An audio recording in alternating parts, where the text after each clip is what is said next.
Hello friends, I welcome you all in my YouTube channel. आज इस video में हम, जैसा कि आप सब जानते हैं, इस चैनल में हमारा पर्पस यही है कि आपका जो यूजीसी का कंप्लीट सिलेबस जो है हम उसको जितना जल्दी हो सके हम कवर करें। But there are so many things. एक तो हम उसको भगाना नहीं चाहते, हम चाहते हैं कि आपको जो कंसेप्ट है वो डिटेल में क्लियर हो, ना कि हम चाहें तो आपको एक सिंगल पेज के अंदर आपको यूनिट वाइज हम बना के दे सकते हैं नोट्स। लेकिन वो सिर्फ हमारा पर्पस पूरा नहीं करता कि यूजीसी में आपको थोड़ा चाहिए, आपको पूरी नॉलेज चाहिए। इसलिए हम जो है कोशिश यही करते हैं। फिर उसके अलावा हमारे पास और भी बहुत सारी चीज़ें हैं और भी हमारे ऑफिशियल कमिटमेंट्स भी हैं। बाकी इसके अलावा और भी हमारी जो टीम में बहुत सारे काम करती है, तो इसलिए हम फिर भी हमारी प्रायोरिटी यही रहती है कि स्टूडेंट्स को जितना हो सके हम उनको बेनिफिट दें। जितना हो सके जो स्टूडेंट जो उनकी जहाँ पे ये स्टडी मटेरियल आप लोगों को प्रोवाइड नहीं हुआ है, हम चाहते हैं कि इसको फ्री ऑफ कॉस्ट आपको प्रोवाइड करें, ताकि आपको जितना हो सके स्टूडेंट जो हैं, चाहे वो जो है पे कर सकते हैं, वो भी जो नहीं कर सकते वो भी, दोनों ही इस चैनल का जो है फ्री में फ़ायदा उठा सके। हम इसको टोटली जो है फ्री सर्विस के लिए हम इस चैनल को ओपन किया हुआ है। हम कोशिश यही करेंगे कि आपका जो ये चैनल है, आपका जितना जल्दी हो सके यूजीसी का सिलेबस जो है कंप्लीट सिलेबस जो है आपका हो जाए before your exams. Now start.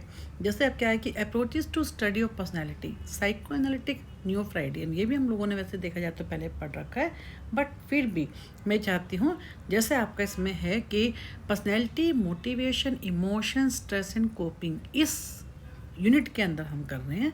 तो इसमें अब हम क्या करेंगे, जैसे पर्सनैलिटी में ही इन्होंने कहा है कि psycho analytical and new Freudian. ठीक है, पहले मैंने आप देखेंगे कि यूजीसी के हिसाब से, यूजीसी नेट टिप दी है मैंने आपको। फ्रॉइड की जहाँ पे बात होती है वहाँ पे हम बात करते हैं unconscious, psycho sexual and instincts की। यूंग की बात करते हैं, निकाल यूंग की बात करते हैं, आर्किटाइप्स की हम बात करते हैं, इंट्रोवर्जन, एक्सट्रावर्जन, हम इनको डिटेल में भी आगे करने वाले हैं। एडलर की बात करते हैं तो inferiority, superiority and birth order की बात करते हैं, कैसे कैसे उन्होंने कहा था कि बड़ा बच्चा जो होता है वो किस टाइप का होता है, मिडिल बच्चा कैसा होता है, यंगर बच्चा कैसा होता है। कैरन हॉर्नी की बात करते हैं, वो बेसिक एंग्जाइटी के ऊपर उन्होंने काम किया है, कल्चरल फोकस था उनका। एक्सन की, जिन्होंने क्या है हर स्टेज में साइको सोशल स्टेजेस दी हैं अक्रॉस लाइफ। ये सारा मैंने आपको सिंपल एक जिस्ट में बताया, अभी हम इनके बारे में डिटेल में ही बात करने वाले हैं। तो नाउ लेट्स स्टार्ट। सबसे पहले हम बात करते हैं आपके सिलेबस के अकॉर्डिंग हम बात करेंगे कि साइको एनालिटिकल थ्योरी। ठीक है, इसमें क्या है कि साइको एनालिटिकल अप्रोच में जिसको हम क्या बोलते हैं, Sigmund Freud. Fried is known as the father of psychoanalysis. He believed that unconscious forces and early childhood experiences play major role in shaping personality। जो हमारी लाइफ में, जो हमारे दिमाग में, अनकॉन्शियस का मतलब क्या होता है, जो repress, according to Sigmund Freud क्या है, जो रिप्रेस डिज़ायर होती हैं हमारे माइंड में, जो है अनकॉन्शियस माइंड में चली जाती है, उन ऐसी चीज़ों को जिनको कि हम याद नहीं करना चाहते, वो हमारे माइंड में चली जाती हैं, अनकॉन्शियस माइंड में, जिनको रिकॉल करना हम रिकॉल कर सकते हैं with the help of various techniques, with the help of therapy, लेकिन जिनको हम याद करना नहीं चाहते। अब क्या है कि लेवल्स ऑफ माइंड के ऊपर उन्होंने बात की, क्योंकि हम साइको एनालिटिक अप्रोच की बात कर रहे हैं, इसलिए हम सबसे पहले बात करेंगे levels of mind. Sigmund Freud ने क्या कहा था कि कॉन्शियस माइंड होता है, प्री कॉन्शियस, इसको हम सब कॉन्शियस माइंड भी कहते हैं, और अनकॉन्शियस माइंड। और इसके अलावा उन्होंने इसको क्या कहते हैं, आइसबर्ग की तरह होता है, only small part is visible. Conscious mind जो होता है ऐसा होता है जो कि इसका बहुत कम पार्ट ही यूज़ होता है, विजिबल होता है, जैसे आइसबर्ग होता है। आइसबर्ग आप देखेंगे ये होता है। ठीक है, इसमें मतलब कि हमने इसको ट्रायंगल में दिया, नहीं तो वैसे ये जो है ऐसी इसकी शेप होती है। ठीक है ना, ये this is called the iceberg. ठीक है, उन्होंने क्या कहा, इसके अंदर जो आइसबर्ग के शेप में क्या होता है, कॉन्शियस पार्ट जो है वो बहुत ज़्यादा क्या होता है, visible, only small part is visible, mostly is hidden. ठीक है, ज़्यादा से ज़्यादा क्या होता है कि जो स्मॉल पार्ट का मतलब क्या है कि हमारा जो कॉन्शियस माइंड है वो सिर्फ इतना सा ही होता है, जैसे हम कहते हैं, जो कि विजिबल है। ज़्यादा ये जो सब चीज़ें हमारी क्या है, अनकॉन्शियस है, और ये क्या हमारा सिर्फ कॉन्शियस है। कहने का मतलब क्या है कि मेन उन्होंने क्या कहा है, अनकॉन्शियस माइंड के ऊपर ही उन्होंने फोकस किया है। अब उन्होंने क्या किया, प्री कॉन्शियस माइंड कौन सा होता है, कॉन्शियस तो वो क्या हमारे थॉट है, फीलिंग्स हैं, जो कि अभी के हैं, we are aware of right now. ठीक है, प्री कॉन्शियस का मतलब है memories that are not in our awareness but can be recalled. जैसे हमने कल यस्टरडे लंच, हमने कल लंच में क्या खाया था, कल सुबह हमने क्या खाया था, अगर हम रिकॉल करने की कोशिश करेंगे then we can easily recall. Unconscious mind के deep hidden wishes, fears, sexual and aggressive instincts, they influence behaviour without our aware. कुछ ऐसी हमारी इंस्टिंक्ट, ऐसी कुछ बातें होती हैं जिनको हम याद करना नहीं चाहते, या जो हमारी क्या होती हैं, हिडन हो जाती हैं, जिनको बहुत पुरानी बातें होती हैं जो हमारी अवेयरनेस में नहीं होती। फिर उन्होंने क्या कहा कि structure of personality, Sigmund Freud की थ्योरी में स्ट्रक्चर ऑफ पर्सनैलिटी में क्या है, इड का मतलब क्या होता है, जो कि प्लेजर प्रिंसिपल पे काम करता है। उन्होंने अपनी सिगमंड फ्राइड ने जो पर्सनैलिटी को 3 सिस्टम में बांटा, id, ego and super ego, जिसको हम क्या बोलते हैं, स्ट्रक्चर ऑफ पर्सनैलिटी। इट क्या होता है, it is the most primitive part of the personality present from birth. It works on the pleasure principle, very important from the examination point of view. Meaning क्या है इसका, it demands immediate satisfaction. Basic जो हमारे को भूख लगती है, first thrust है, सेक्स है, एग्रेशन है, जो हम चाहते हैं अभी पूरी हो जाए। और इट क्या होता है, बच्चे की तरह हट करता है। It is completely unconscious and does not care about reality. हमें इस बात से मतलब नहीं है कि रियलिटी में क्या, हमारे पास घर में कुछ है या नहीं है, हमें भूख लगी है तो हमें खाने को चाहिए, ठीक है ना। यानी वो क्या होते हैं, ये does not care about reality, logic और morality. It only wants instant pleasure, इसलिए हम क्या बोलते हैं उसका, प्लेजर प्रिंसिपल पे काम करता है। And to avoid pain, for example when a baby is hungry it cries until fed. छोटा बच्चा है, उसको भूख लगी है तो चीखता रहेगा, चिल्लाता रहेगा, क्योंकि उसको क्या है, वो किसी तरह का डिले नहीं चाहता उसको पूरा करने में। उसको भूख लगी है तो उसको खाना चाहिए, यानी क्या हो गई, प्लेजर प्रिंसिपल। सेकेंड है ईगो। ईगो इज क्या होता है, is a part of personality that develops to manage the demands of both the id and super ego dealing with the real world, जो कि रियलिटी प्रिंसिपल। ईगो का मतलब क्या, real world से जाके रियलिटी प्रिंसिपल पे। It works on the reality principle, which means it tries to satisfy the desire of the id in ways that are realistic and socially acceptable. Ego is partly क्या है, conscious भी है, unconscious भी है, acting as a mediator और decision maker. For example if the id wants to grab food, अगर बच्चे को हमें इट क्या कहता है, प्लेजर प्रिंसिपल, खाना चाहिए। ईगो क्या कहता है, रियलिस्टिक, कि क्या खाना उसको मिल भी सकता है कि नहीं। Ego finds a realistic way like buying food, waiting until meal time. In this way, मान लो बच्चे को भूख लगी, हमने अभी उसको खाने को दी है, ठीक है, या कोई बच्चा है वो खिलौना चाहिए उसको, है ना, हमें ये देखना है क्या वो खिलौना हम खरीद भी सकते नहीं सकते, कि वो खिलौना किसी और बच्चे का तो नहीं है, ठीक है ना। तो इसमें क्या होता है, रियलिस्टिक प्रिंसिपल पे काम करता है कि in this way the ego finds क्या है, keeps a balance between our primitive urges, moral values and external world. Works on the क्या कहता है, रियलिटी प्रिंसिपल पे काम करता है, balances demands of id and rules of the society. Next बात करते हैं सुपर ईगो की, जो कि क्या है, ये मोरल प्रिंसिपल पे, morality, it is based on the morality principle, guiding us to do what is right, क्या सही है क्या गलत है, and avoid what is wrong, ठीक है। जो चीज़ सही है उसी को ही, वो उसको ये पता है कि ये चीज़ सही है गलत। मान लीजिए एक बच्चा जो है वो दूसरे बच्चे के हाथ में खिलौना, उसको देख के कहता है मुझे वो चाहिए। अब ये है कि जिद क्या होगी, इड, जो उसको खिलौना चाहिए। रियलिटी क्या कहती है कि नहीं, कि भाई ये तो खिलौना उसका है ना, रियलिटी में वो हमारा तो है नहीं। सुपर ईगो क्या कहती है कि मान लो बच्चा रो रहा है, वास्तव में वो हमारा नहीं है, तो क्या ये एथिकल है, क्या ये सही है कि हम किसी और बच्चे के हाथ से खिलौना छीन के उसको देंगे, क्योंकि हमारे मोरल प्रिंसिपल क्या कहते हैं, नहीं ये गलत है, क्या चीज़ सही है क्या चीज़ गलत है, it depends on the morality principle. तो ये क्या कि super ego acts like an inner जज और conscious, rewarding us with pride when we behave morally and punishing us with guilt when do something unaccepted. हमसे कुछ गलत हो जाता है तो हम क्या करते हैं, अपने वो पनिश की, गिल्ट की फीलिंग होती है। For example, if someone is tempted to cheat in an exam, the super ego creates guilt and tells him or her not to do this. So in this way, super ego often conflicts with the id desires, and while the ego क्या कहता है, tries to keep a balance between the two. जो ego होता है वो pleasure principal पे और morality principal दोनों के बीच में ब्रिज का काम करता है, एक बैलेंस बनाने का काम करता है। फिर है psycho social stages of development. इसमें क्या होगा, जो सिगमंड फ्राइड ने, हम सब इसको पहले पढ़ चुके हैं कि believe date children go through 5 stage. उन्होंने क्या कहा था कि बच्चा जो होता है ये 5 स्टेज से होकर निकलता है, और जो अगर सक्सेसफुली निकल जाता है तो ठीक है। कई बार क्या होता है वो सक्सेसफुली नहीं निकल पाता, तो उस एक स्टेज में वो क्या होता है, फिक्स होकर रह जाता है। जैसे फर्स्ट है ओरल स्टेज, जो कि क्या है 0 to 1 ईयर। इसमें क्या, क्योंकि सिगमंड फ्राइड हमेशा प्लेजर की बात करते हैं, सेक्स की बात करते हैं, तो प्लेजर फ्रॉम उसको कहाँ पे मिलता है, प्लेजर फ्रॉम माउथ से, सकिंग से। छोटा बच्चा देखे ना, अंगूठा चूसता रहता है, क्योंकि 0 to 1 ईयर की एज है, तो उसको कहाँ से प्लेजर मिलता है, सकिंग से, ईटिंग से। फिक्सेशन में क्या होता है, यदि उस निकल गया तो ठीक है, उस एज से आगे नेक्स्ट स्टेज में आ जाएगा। अगर वो नहीं निकलता तो क्या होता है, तो वो क्या होता है कि स्मोकिंग है, स्मोकिंग के वो आगे जाके की बात है, ओवर ईटिंग है, नेल बाइटिंग है, तो ये सब चीज़ें हैं फिक्सेशन में।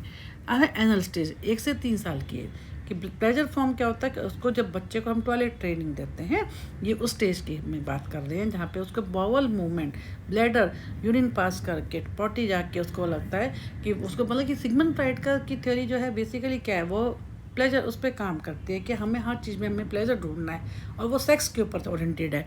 तो फिक्सेशन कहाँ पे, टू स्ट्रिक्ट है, एनल रिटेंटिव है, परफेक्शनिस्ट है, कंट्रोलिंग है, लीनियंट क्या है, एनल एक्सपल्सिव, मेसी, केयरलेस। तो कहने का मतलब यह है कि इस एनल स्टेज में क्या होता है, अगर कोई ठीक से निकल जाता है, उस स्टेज को पास कर लेता है, उसको इजीली टॉयलेट ट्रेनिंग मिल जाती है, उस बच्चे को प्लेजर कहाँ से मिलता है, बाउल मूवमेंट से मिलता है, ठीक है। अगर वो उस चीज़ को निकल जाता है तो ठीक है। अगर मान लो फिक्सेशन हो जाती है, वो नहीं सीख पाता उस चीज़ में, तो वो क्या होता है, उस स्टेज में ही होके रह जाता है, और वो आगे उसको दिक्कत होती है, आगे बढ़ने में दिक्कत होती है।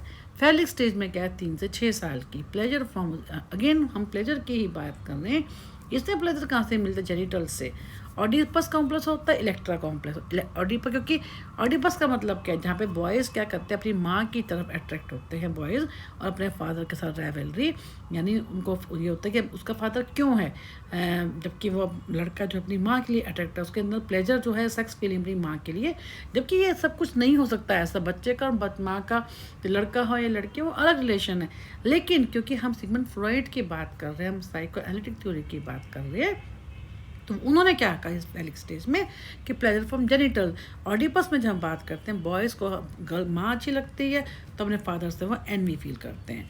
इलेक्ट्रा में क्या होता है, गर्ल्स जो होती हैं वो अपने फादर के लिए अट्रैक्ट होती है, and envy from the mother. Fixation में क्या होता है, प्रॉब्लम्स इन जेंडर। अगर वो इस स्टेज में फिक्सेशन होकर रह जाते हैं, तो क्या होता है, उनको जेंडर आइडेंटिटी रिलेशनशिप में प्रॉब्लम आती है। फिर है लेटेंसी स्टेज, जो कि 6 to 12 ईयर्स की स्टेज है। इसमें क्या, sexual energy hidden, focus on कहाँ पे होता है, स्कूल पे। और अब वो कह रहे हैं कि इस स्टेज में, जब हम 6 से 12 साल की बात कर रहे हैं, सिगमंड फ्राइड कहते हैं कि इस स्टेज के अंदर सेक्सुअल एनर्जी क्या होती है, हिडन होती है, कुछ पता नहीं होता, और मेन फोकस क्या होता है, स्कूल में होता है, अपने फ्रेंड्स पे होता है, अपनी हॉबीज़ पे होता है। फिर है जेनिटल। जेनिटल का मतलब कि 12+ ईयर्स की जो स्टेज है, इसमें क्या होता है, सेक्सुअल एनर्जी कहाँ से मिलती है, रीअवेकन, फिर से, जो कि पहले जो हमने पढ़ा लेटेंसी स्टेज के अंदर जो कि हिडन है, वो क्या होती है, अवेक हो जाती है, और वो ओपोजिट सेक्स में हमारा इंटरेस्ट होना शुरू हो जाता है at the stage of genital. And mature love and relationship की इसमें बात करते हैं। फिर ये बात करते हैं डिफेंस मैकेनिज्म की, कि to deal with anxiety, id ego super ego, क्योंकि हमने क्या कहा है, ईट क्या है, प्लेजर पे बात करता है ना, ये मोरलिटी पे करता है और ये रियलिटी पे करता है। अब क्या होता है, ईगो यूजेस क्या करते हैं, अब इनमें दोनों में बैलेंस बनाने का काम करता है। तो जहाँ पे वो लगता है कि, जिसको हमने कहा ना कि जहाँ पे इम्बैलेंस होता है, वहाँ पे क्या करते हैं, ईगो को सेटिस्फाई करने के लिए, ठीक करने के लिए हम क्या करते हैं, डिफेंस मैकेनिज्म को यूज़ करते हैं। Repression, pushing painful memories into unconscious. काफ़ी हमने डिटेल में सारे 9 होते हैं, हमने सारे पढ़ रखे हैं। प्रोजेक्शन का मतलब क्या है, blaming other for one's feeling. Displacement, अपना गुस्सा किसी और पर शिफ्ट कर देना, shifting emotions to safer object. Sublimation, किसी अच्छी चीज़ में। Channelling, unacceptable impulse into acceptable ones, जैसे हम अपने गुस्से को स्पोर्ट्स में निकाल दें। रिग्रेशन, जिसमें क्या होता है, returning to childish behaviour in stage. ये सब हम काफ़ी डिटेल में कर चुके हैं, बार बार हम डिफेंस मैकेनिज्म की बात नहीं करेंगे। नेक्स्ट है टेक्निक्स, ये भी हम कर चुके हैं। फ्री एसोसिएशन, सिगमंड फ्राइड ने क्या कहा है कि हम कैसे किसी के भी अनकॉन्शियस माइंड में जा सकते हैं, कैसे उसमें जाके उसके अनकॉन्शियस हिडन मेमोरीज को, रिप्रेस्ड मेमोरीज को, डिज़ायर्स को हम कैसे उसको कॉन्शियस माइंड में ला सकते हैं। फ्री एसोसिएशन, इनमें क्या था कि Freud asked patients to say whatever comes into, के नाम से मालूम है फ्री एसोसिएशन, जो उनके दिमाग में आता है फ्रीली बोलते जाएं विदाउट सेंसरिंग, फिल्टरिंग और जजिंग देयर थॉट, जो उनके दिमाग में आता है बोलें without any interruption. Idea is that, इसके पीछे का कारण क्या है कि if people keep talking without control, hidden thoughts and feelings from the unconscious mind will eventually come out. Example: a patient lying on the couch may start with I had to a fight with my brother, then move to unrelated। कहने का मतलब कि मैं आपको example दिया है कि कैसे अनकॉन्शियस माइंड का हम जो है उसको लिटाते हैं, एक उसको काउच पे लिटा के उसको ईजिली कंफर्टेबली फील करा के at the time of therapy, और उसको बताया जाता है कि वो अपनी पीछे अपनी चाइल्डहुड मेमोरीज की तरफ वो पहुँचे और कैसे उसको करेक्ट करके बोलता जाएगा तो कहीं ना कहीं जब उसकी जब बोलेगा free associate without any censoring, तो कहीं ना कहीं उसकी हिडन मेमोरी जो होंगी जो उसके दिमाग में होगी वो भी उसके सामने आएंगी। And this connection often reveal unconscious conflicts. Importance क्या, helps uncover repress memories, hidden desires और conflicts that influence present behaviour. अब है ड्रीम एनालिसिस। सिमन फ्राइड क्या करते हैं, call dreams to the royal road to the unconscious. Dreams जो होते हैं वो मेन उन्होंने कहा है कि हम ड्रीम्स में ही देखते हैं कि हम जो है हमारे दिमाग में क्या चल रहा है। He believed dreams allow repress desires and fears to appear in disguise form. उन्होंने कहा कि दो तरह के ड्रीम होते हैं, मैनिफेस्ट, एक होता है लेटेंट। मैनिफेस्ट का मतलब क्या, एक्चुअल स्टोरी और इमेजेस ऑफ द ड्रीम जो एक्चुअल है ना, what you may remember. Latent का मतलब जो हिडन होता है, हिडन है unconscious meaning of the dream, symbolic wishes है, फियर्स, अनरिजॉल्व कॉन्फ्लिक्ट। ठीक है, example, dreaming of climbing A mountain might represent a struggle for success. हमारे को सपने में दिखता है कि हम माउंटेन चढ़ रहे हैं, यानी क्या है, लेटेंट मीनिंग है इसका, कुछ हिडन मीनिंग है कि ये इसका मतलब क्या है कि आपको आगे स्ट्रगल करनी पड़ सकते हैं। तो इंपॉर्टेंस क्या है, by interpreting symbols in dream Freud tried to understand the unconscious wishes and conflicts of the patient. अब फ्रॉइडियन स्लिप्स क्या होते हैं, कहाँ पे उन्होंने कहा, पैराफ्रेसिस बहुत इंपॉर्टेंट है। Also called slips of the tongue और एक्सीडेंटल। कई बार हमने देखा होगा जब बोलते बोलते कुछ ऐसी लाइन बोल जाते हैं सामने वाले को फील हो जाती है, क्या सभी कहते हैं तोल मोल के बोल, तो उसमें वो स्लिप ऑफ टंग का मतलब एकदम से हमारे मुंह से निकल जाती है। And Freud believe that these slips reveal hidden unconscious thoughts और डिज़ायर। तभी कहते हैं ना कि आपके दिमाग में चल रहा है वही बोलते हो, है ना। तो इसको उन्होंने क्या कहा कि हिडन हमारा unconscious thought and desires that leak out accidentally. जैसे कॉलिंग योर टीचर मॉम में show unconscious feelings of dependence of authority. फिर हम बात करेंगे केस स्टडीज़ की। Freud used case studies as one of the main methods to understand personality and unconscious mind। किसी भी case के ऊपर थोड़ा स्टडी करना। in the approach he studies his patients in detail। Case study का मतलब क्या है कि किसी के बारे में डिटेल में स्टडी करना over a long period, observing their thoughts, feelings, behaviours, life histories में डिटेल में उनके बारे में स्टडी करके उनके दिमाग में घुसना और उसके बारे में पूरी बात करना। इंपॉर्टेंस क्या है, case studies provided Freud with practical evidence and detailed insights into how unconscious conflict shape the personality. Criticism क्या होता है, critics argue Freud psycho analytic theory over emphasise, इन्होंने सेक्स के ऊपर ज़्यादा फोकस किया है, एग्रेशन पे बात की है, अनसाइंटिफिक है, अनटेस्टेबल है, based on limited and unusual case study के ऊपर इन्होंने बात की है। Shows gender bias, penis envy कभी होता ही नहीं है ऐसा कि भाई फीमेल अपने जो बेटी है वो अपने फादर से एनवी, वो अपने मदर से एनवी करे, फादर के लिए अट्रैक्ट हो, जिसको हमने इलेक्ट्रो कॉम्प्लेक्स की हमने बात किया। या ऑडियो के हमने बात किया कि बच्चा जो होता है, लड़का जो है अपनी माँ के लिए अट्रैक्ट होता है, फादर से एनवी करता है, ऐसा नहीं हो सकता ना। तो कहने का मतलब कि over emphasis on childhood ignoring life long development and culture के बारे में उन्होंने कोई भी बात नहीं की। अब हम बात करेंगे न्यू फ्रॉइडियन अप्रोचेस की, कि Freud's students and followers agreed with him on some points. Importance of कुछ चीज़ों में तो उन्होंने माना कि हाँ इंपॉर्टेंस ऑफ जो है अनकॉन्शियस के अर्ली चाइल्डहुड एक्सपीरियंसेस के, but disagreed with his over emphasis on sex and aggression. They believe personality, उन्होंने क्या माना न्यू फ्राइडियन ने कि ठीक है personality is also shaped by social, culture and interpersonal. उन्होंने कहा ठीक है कि ये बात ठीक है अनकॉन्शियस, लेकिन पर्सनैलिटी के लिए ये सब फैक्टर भी तो होने चाहिए। And ego and conscious mind play. उन्होंने कॉन्शियस माइंड की तो कोई बात कही नहीं, उन्होंने कहा है कि आइसबर्ग का बहुत ही कम पार्ट होता है जिसको हम कॉन्शियस माइंड कहते हैं ना, बहुत कम पार्ट कवर करता है। तो इसलिए उन्होंने कहा कि ego and conscious mind also play a stronger role than Freud. Freud ने इनके लिए नहीं कहा था। डेवलपमेंट कंटिन्यूस बियॉन्ड चाइल्डहुड के अलावा, क्योंकि हर जगह उन्होंने जो सिगमंड फ्रॉइड ने चाइल्डहुड एक्सपीरियंसेस की बात की, जबकि वो कहते हैं कि हमारे जो डेवलपमेंट है वो चाइल्डहुड के अलावा आगे भी तो कुछ है, लाइफ स्पैन की वो बात कर रहे हैं कि डिफरेंट डिफरेंट तरह की स्टेजेस होती है, तो उनके बारे में तो उन्होंने कोई बात करी ही नहीं। ठीक है, अब है कि कार्ल यूंग की एनालिटिकल साइकोलॉजी, जो कि क्या है, पर्सनल अनकॉन्शियस। पर्सनल का मतलब है एक की, similar to Freud's unconscious forgotten repress experiences जिसको हम बोलते हैं।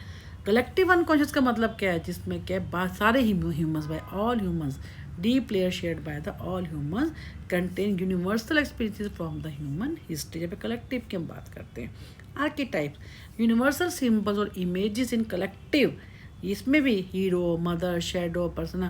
कहने का मतलब क्या है कि हम सभी के दिमाग के अंदर क्या चल रहा है, कि हम कैसे हम अपने बारे में सोचते हैं, कैसे हम दूसरे के बारे में सोचते हैं। कोई हमारा किसी को हम एक स्कैमर बना लेते हैं, किसी को हम अपना हीरो मानते हैं, कोई रोल मॉडल होता है। तो इस टाइप के जो है, जो हमारे परिवार में पहले से चले आ रहे हैं उनको भी, और जो हम खुद भी बनाते हैं, हमारे क्या होते हैं, आर्किटाइप्स। फिर है personality type, introvert, extrovert. Introvert जो इनवर्ड होते हैं, अपने बारे में सोचते हैं, रिजर्व्ड होते हैं, ज़्यादा घुलते मिलते नहीं हैं।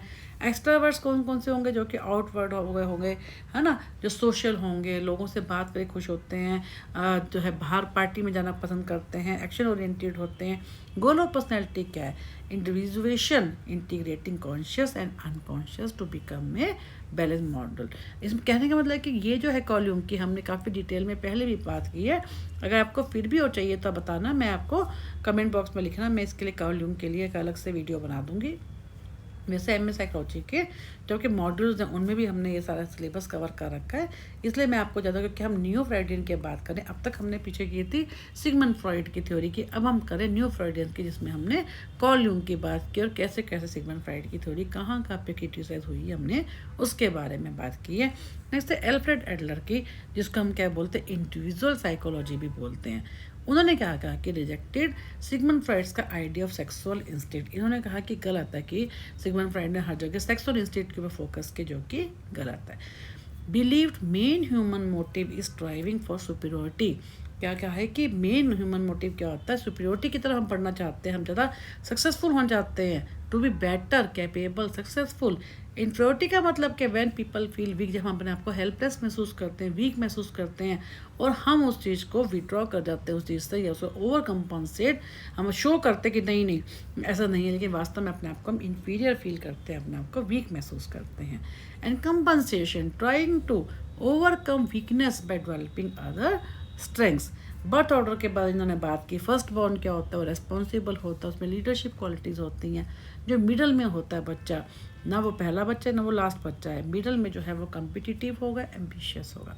यंगेस्ट चाइल्ड होगा, सबसे छोटा होगा, पैम्पर्ड होगा, मे बी डिपेंडेंट ऑन और वेरी एम्बिशियस भी हो सकता है, लेकिन वो पैम्पर्ड होगा कि सब उसको, कहीं छोटा बच्चा है परिवार का, उस ढंग से उसको ट्रीट करते हैं। तो ये क्या है, एल्फ्रेड एडलर ने कहा, जो कि नियो फ्राइडियन थे। अब है कैरन हॉर्नी।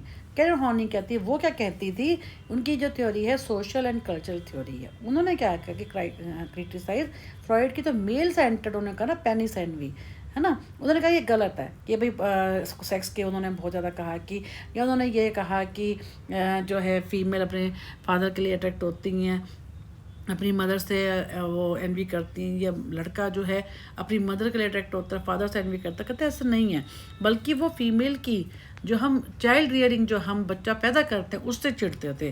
तो सैड मैन, उन्होंने क्या कहा कि एक तो क्रिटिसाइज, जो कैरन हॉर्नी थी, उन्होंने क्या कहा, क्रिटिसाइज फ्रॉइड मेल सेंटर्ड, यानी पेनिस एनवी के ऊपर उन्होंने बात की। एक said man may have womb envy का मतलब क्या, jealous of women's ability to give birth. उन्होंने कहा कि जो बल्कि मैन होते हैं जो वो फीमेल की जो बर्थ गिविंग जो एबिलिटी है उससे चिढ़ते हैं। Personality develop from basic anxiety, उन्होंने एंग्जाइटी के ऊपर फोकस किया कि feeling of helplessness in A hostile world cause by parental neglect और लैक ऑफ लव। किसी भी कारण से हमारे अंदर जब वही फील हेल्पलेसनेस किसी भी कारण से, तो चाहे हमारे को पेरेंट निगलेक्ट करते हैं या हमारे को प्यार की कमी होती है, तो हमें इस टाइप से एंग्जाइटी होती है। फिर उन्होंने कहा कि to cope with anxiety people develop 3 strategies को उन्होंने बात की। मूविंग टुवर्ड पीपल यानी सीकिंग, जो कि ऐसे लोग कि लव को सीख करते हैं, अप्रूवल, डिपेंडेंस। एक होता है मूविंग अगेंस्ट पीपल, जो कि power, seeking power, aggression, domination. एक होता है लोगों से मूविंग अवे फ्रॉम पीपल, जिनमें विड्रॉल आता है, डिटैचमेंट आता है, डिपेंडेंस आता है। फिर कहते हैं believe culture and social relationship shape personality more than biology. कहते हैं कल्चर, सोशल रिलेशनशिप होते हैं वो हमारी पर्सनैलिटी को ज़्यादा अच्छे से बनाते हैं रादर देन बायोलॉजिकल फैक्टर्स के। फिर एरिक एरिक्सन कि क्या psycho social theory, expanded Freud psycho social theory created 8 social, उन्होंने 8 जो है साइको सोशल स्टेजेस की बात की थी एरिक एरिक्सन ने। उन्होंने कहा believe personality develops through the entire life. उन्होंने कहा था, जबकि सिगमंड फ्राइड ने कहा था ओनली चाइल्डहुड के बारे में, अब जो एरिक एरिक्सन ने कहा था कि नहीं, हमारी जो 8 साइको सोशल स्टेजेस होती हैं, हमारा एंटायर लाइफ स्पेन की उन्होंने बात की, नॉट जस्ट सिर्फ चाइल्डहुड की बात नहीं की, बल्कि डिफरेंट हम स्टेजेस की उन्होंने बात की। And each stage has crisis, her stage का अपना क्राइसिस है, कॉन्फ्लिक्ट है, and that must be resolve for a healthy personality. हमें हर स्टेज के जो डिफरेंट क्राइसिस हैं हमारे को उससे रिजॉल्व करके आगे बढ़ना है, नहीं तो हमें फिक्सेशन हो जाती है। अब क्या वो 8 स्टेजेस कौन सी है? फर्स्ट इज इन्फेंसी, जो कि हम कहते हैं 0 to 1 ईयर की है, जिसमें हम कहते हैं trust versus mistrust. Eight this stage babies depend completely on care giver, क्योंकि इस एज के अंदर क्या करते हैं, बच्चा हमेशा अपने पेरेंट्स के ऊपर, ये जो उनको खाना देता है, कंफर्ट फील कराता है, लव करता है, if parents are caring, consistent, responsive, तो चाइल्ड क्या होता है, डेवलप ट्रस्ट, बच्चे को ट्रस्ट मिलता है, क्योंकि अगर उसको लगता है कि पेरेंट्स उसकी नीड्स को पूरा कर रहे हैं, भूख लग रही है, उसको खाना दे रहे हैं, बहुत प्यार कर रहे हैं, उसको कंफर्ट फील करा रहे हैं, तो क्या हो जाएगा, वो बहुत ही उस टाइप से उसको अच्छा लगेगा। कहने का मतलब ये है, और ट्रस्ट बन जाएगा उसका। अगर वो निगलेक्टेड होगा, मिसट्रीटेड होगा, चाइल्ड में डेवलप मिसट्रस्ट, तो इसलिए इसको हम क्या बोलते हैं, ट्रस्ट वर्सेस मिसट्रस्ट जो है स्टेज, जो कि 0 to 1 होती है। फिर नेक्स्ट अर्ली चाइल्डहुड, जो कि 1 to 3 ईयर्स की, autonomy versus shame and doubt. During toddler years 1 to 3 years में क्या करते हैं, children start exploring and learning experience, independence, walking, choosing toys, toilet training होती है। अगर उनको कुछ भी काम वो कर रहे हैं, इंडिपेंडेंटली वॉक कर रहे हैं, टॉयलेट ट्रेनिंग में अगर उनको इनक्रेज किया जाता है, उनकी अच्छाइयों के लिए भी बुराइयों के लिए भी उनको समझाया जाता है, दे डेवलप एटोनमी, यानी उनमें कॉन्फिडेंस आता है, सेल्फ कंट्रोल आता है। बट अगर वो ओवरली क्रिटिसाइज होते हैं, रेस्ट्रिक्ट किया जाता है, तो दे में फील शेम हो जाएगा and doubt about their ability. इसलिए हम इसको बोलते हैं autonomy, independent versus shame and guilt. ये क्या हमारी अर्ली चाइल्डहुड की, जिसमें हम 1 to 3 ईयर्स की बात कर रहे हैं। फिर प्लेस 3 to 6 ईयर्स की, initiative versus guilt. Children begin to plan activities, play rules and take initiative if supported. अगर बच्चों को सपोर्ट किया जाता है, दे डेवलप इनिशिएटिव लेते हैं, लीडरशिप क्वालिटी आती है, डिसीजन मेकिंग होती है। अगर पेरेंट्स उनको डिस्करेज करते हैं, पनिश करते हैं for their efforts, they may feel guilt for trying to be independent. तो कई बार देखा होगा बच्चों को बार बार रोकते हैं, टोकते हैं, तो ऐसे में बच्चे क्या होते हैं, वो इंडिपेंडेंट नहीं हो पाते, उनको गिल्ट की फीलिंग होती है। कई बच्चों को हम फ्री छोड़ देते हैं, उनको अच्छे के लिए भी उनको अप्रिशिएट करते हैं, बुरी के लिए उनको प्यार से समझाते हैं, तो उन बच्चों में एक अलग तरह का जो है इंडिपेंडेंट की फीलिंग आती है। तो बच्चे आगे बढ़ते हैं, इनिशिएटिव वर्सेस गिल्ट। ये है 3 to 6 ईयर्स की। Then school age 6 to 12 years की, industry versus inferiority. At this stage children start school learn new skill, क्योंकि हम 6 से 12 साल की बात कर रहे हैं। Compare themselves with peers, if encourage, अगर उनको एनकरेज किया जाता है, प्रेज किया जाता है, दे डेवलप इंडस्ट्री, उनमें कॉम्पिटेंस की फीलिंग आती है, कॉन्फिडेंस की फीलिंग आती है। अगर उनको बार बार हम क्रिटिसाइज करते रहेंगे और दूसरों के साथ कंपेयर करते रहेंगे कि देखो वो कितना अच्छा है, तुम्हें तो कुछ भी नहीं आता, तो ऐसे में क्या होगा, दे में डेवलप इन्फीरियरिटी, वीक फील करेंगे, लेस कैपेबल फील करेंगे than others. Adolescent 12 to 18 years की, आइडेंटिटी वर्सेस रोल कन्फ्यूजन। उसमें क्या होता है, क्योंकि टीनेजर शुरू हो गई है 13 से, तो क्या है, teenagers search for their personal identity, values and future direction. Career की बात करते हैं, रिलेशनशिप्स की, बिलीव्स की। Success leads to strong sense of identity, कि वो ये देखते हैं हम क्या हैं, हम गर्ल्स आज की डेट में GID डिसऑर्डर बहुत ज़्यादा है, जेंडर आइडेंटिटी यही नहीं पता है कि हम क्या हैं, हम स्ट्रेट हैं, हम लेस्बियन, हम गे, ना बॉयज़ को ना गर्ल्स को। तो ऐसे में क्या होता है, क्योंकि वो जब उस स्टेज में आगे बढ़ रहे हैं, तो इसमें जेंडर आइडेंटिटी डिसऑर्डर अपने आप खुद की पहचान करना कि मैं क्या हूँ, कहाँ एग्जिस्ट कर रही हूँ। Failure leads to role confusion where they feel lost or unsure about themselves and their role in the society. तो इसमें क्या बोलते हैं, आइडेंटिटी वर्सेस रोल कन्फ्यूजन। फिर young adulthood 18 to 40 years, intimacy versus isolation, क्योंकि हम एरिक एरिक्सन की बात कर रहे हैं, उन्होंने 8 स्टेजेस के बारे में बात की थी, बचपन से इन्फेंसी से लेकर उसने एंड तक सारी बातें कही हैं कि कैसे कैसे हमारे में हम कैसे किसी स्टेज से आगे निकल जाते हैं, कैसे उस चीज़ में हम नहीं निकल पाते, हमारे में किस टाइप की चीज़ें हमारे अंदर डेवलप होनी शुरू हो जाती है। In young adulthood the main task is forming close relationship and partnership. हम 18 ईयर्स से 40 ईयर्स की बात कर रहे हैं। अगर हम सक्सेसफुल हो जाते हैं तो इंडिविजुअल क्या होता है, develop intimacy, ability to love, commit. अगर हम if they avoid closeness or fear rejection, they may suffer isolation, feeling lonely and disconnected. ये क्या है, इंटीमेसी वर्सेस आइसोलेशन। नेक्स्ट हम बात करते हैं मिडल एडल्टहुड 7 स्टेज 40 to 65, यानी जेनरेटिविटी वर्सेस स्टैग्नेशन।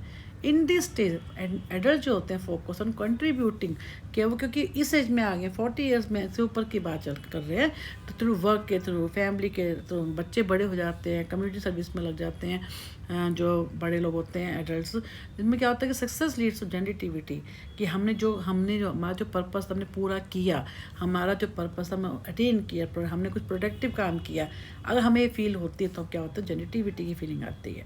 अगर नहीं होता, हमें लगता कि नहीं हमने तो कुछ किया ही नहीं है अपने देश के लिए, हम अपने लिए लगे रहे, तो फेलियर में result in stagnation, feeling unproductive, self centred and stuck in life. हमें लगता है कि नहीं हम अपनी ही दुनिया में उलझे हुए रह गए। फिर है ओल्ड एज 65 ईयर्स की से ऊपर की, ठीक है। इसमें कहते हैं इंटीग्रेटेड वर्सेस डेस्पेयर। इन लेटर एज में हम 65 साल से ऊपर की बात कर रहे हैं, जब हम पीछे मुड़कर देखते हैं, individual look back and reflect on their, हम अपने पास को देखते हैं। इफ़ दे फील, अगर वो सेटिस्फाई हो रहते हैं कि हाँ मैंने जो सोचा था मैंने अकम्प्लिश किया, दे डेवलप इंटीग्रिटी। उनको लगता है कि wisdom, acceptance of life and death, क्योंकि उनको जो पीछे मुड़ के देखते हैं, अपने कामों के बारे में सोचते हैं, जो उन्होंने सोचा था उन्होंने अकम्प्लिश किया, तो उनमें विजडम आती है। उनको ये लगता है कि हाँ जो अब मैं आराम से अपनी डेथ को एक्सेप्ट कर पाऊँ, क्योंकि मेरे जो काम थे मैंने सारे पूरे कर लिए। If they feel regret, guilt और फेलियर, अगर उनको लगता है कहीं ना कहीं नहीं मैंने ये सब जो मैं चाहता था वो नहीं हुआ, ये किसी के कुछ जैसे किसी भी कारण से बच्चों की शादी नहीं हो पाती, कुछ देयर सो मेनी थिंग्स, तो ऐसे में क्या होता है, उनको गिल्ट की फीलिंग आती है। डेस्पेयर में दे में experience despair, bitterness, hopelessness in their life. तो कहने का मतलब ये कैसे एरिक एरिक्सन ने भी टोटल 65+ ईयर्स तक का उन्होंने बताया कि उसको हम क्या बोलते हैं, इंटीग्रेटिव वर्सेस डेस्पेयर। तो ये हमारे क्या थे कि न्यू फ्राइडन की हमने बात की, जैसे हमने शुरू में आपने देखा चैप्टर में 2 तरह की हमने बात की, साइको एनालिटिक की एंड न्यू फ्राइडन की। साइको एनालिटिक का मतलब कि जहाँ पे हम सिगमंड फ्राइड की बात कर रहे हैं, न्यू फ्राइडन का मतलब क्या है, जहाँ पे हमने एल्फ्रेड एडलर की बात की, कैरन हॉर्नी की बात की, ठीक है। कैसे हमने डिफरेंट, देखो ये सारा हमने जो था हमने पूरी बात की सिगमंड फ्राइड के बारे में, क्रिटिसाइज के बाद हमने क्या किया, कार्ल यूंग की बात की, एल्फ्रेड एडलर की बात की, कैरन हॉर्नी की बात की, एरिक एरिक्सन की बात की। ये क्या है, सारी की सारी न्यू फ्राइडियन थ्योरी है। नेक्स्ट वीडियो में हम नेक्स्ट पार्ट स्टार्ट करेंगे इसी यूनिट का, और उसके बाद देखेंगे जैसे ये यूनिट कंप्लीट होता है मैं सिंगल एक वीडियो बनाऊंगी जिसमें आप देखते आ रहे हैं, पीछे भी हमने ऐसे किया है कि हर यूनिट को कंप्लीट करके उसके अंदर जितनी भी सब वीडियोस हैं सबको एक पार्ट में एक सिंगल वीडियो में मैंने कवर किया, ताकि आप सिंगल सीटिंग के अंदर उसे कंप्लीट वीडियो के बारे में जान सके। Thank you for being part of this free YouTube channel.